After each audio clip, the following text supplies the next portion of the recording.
Nowadays, if you don't use a SSD and only a SSD for your games, you're seen as some extraterrestrial being.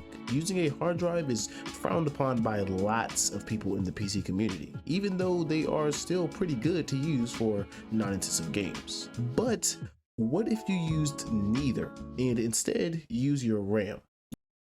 Stop it. Get some help. Yes, I mean the two PCBs that you connected to your motherboard. It's actually possible to install your games to your RAM and even play them from your RAM. Now, will the performance be good? Well, I guess we'll need to see. But let's get to it. Now, first off, the application that will allow us to do this is named ImDisk. It's a pretty cool software that allows you to create a partition on your RAM and then adds it to Windows so you can add files to it. Now, that's cool and all, but I only have 16 gigabytes of RAM. Yeah, and I want to do gaming, so that quite literally cuts down 90% of the games that I could have played. And then I need about 8 gigabytes of RAM for my PC to stay functional while I'm playing those games. So we have about 8 gigabytes of RAM to work with. Now, I know that no game released in like the last 5 years will work with this, and I feel like going for a 2D game would be cheap. So we're definitely doing 3D games. So with all those rules in place, what 2 games could I possibly choose that would be within 8 gigabytes combined and be 3D? Well, the only game I can think of that is peak and fits our rules is Lego Star Wars: The Complete Saga. So that is one. And then I guess we can also throw in Portal 1, since that game is also known by many to be good and also fits our rules. Now, I don't actually own these ancient fossils that we call games, so I'll be back. Okay, we have ImDisk open now, and as you can see here, my memory is showing. So currently, just being idle or technically recording, it says that I have about 6.7 gigabytes in use. So that is definitely scary because we were about to allocate 8 gigabytes just for games. So we are about to lose 8 gigabytes from the available 9.6. So I guess let's just do it. So let me go over here to size and let me set this to 8,000 megabits or 8 gigabits.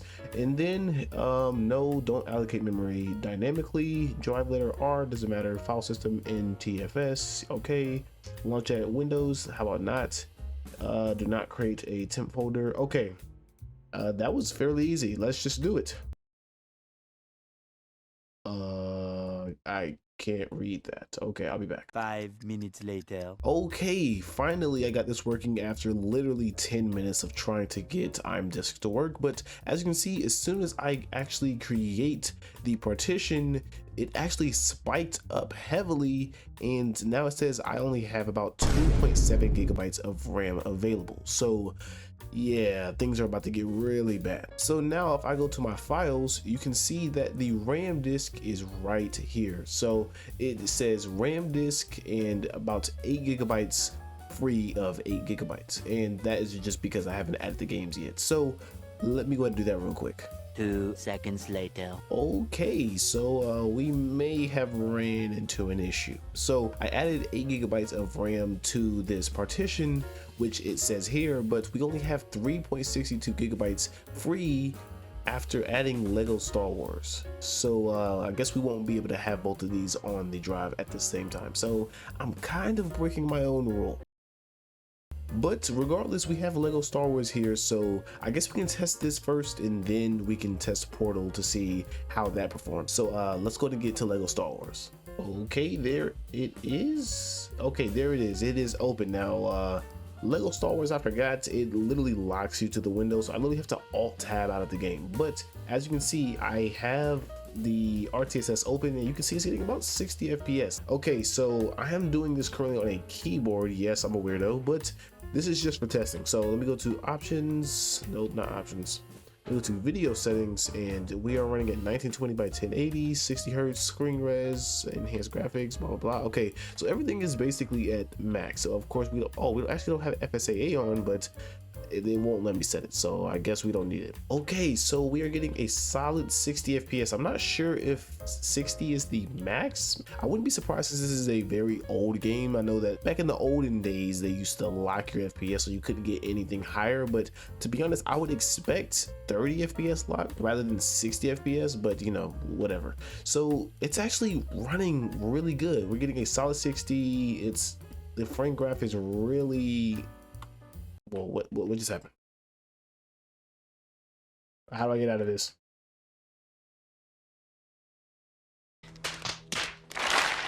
Oh no, this is horrible. Okay, yeah, you know what? I refuse to do this at all. Yeah, you know what? Okay, back to keyboard we go. Okay, we are, whoa, what is happening? I don't know if you guys can see that, but my RTSS is technically still there, but it's going black. Okay, that is very weird. Oh no. Yeah. Yep. Just jumping around. Yep. You can't even hit me. Okay. Yeah. You know what? Performance is good. Yeah. I think that's it. Yeah. 60 FPS. It hasn't moved at all, and the RAM looks just fine. Okay. Let's go ahead and move on to Portal. Okay, now we have Portal installed, and this is a bit more 3D than how Lego Star Wars was, and I'm pretty sure this game is first person, so this should definitely be a little bit more interesting. So let me go ahead and open it. There we go. Yeah, see, out of all the things that I know about Valve, which I actually didn't grow up playing Valve games, but I do know about that bald guy. Okay, that was like less than 3 seconds. Oh, we're in.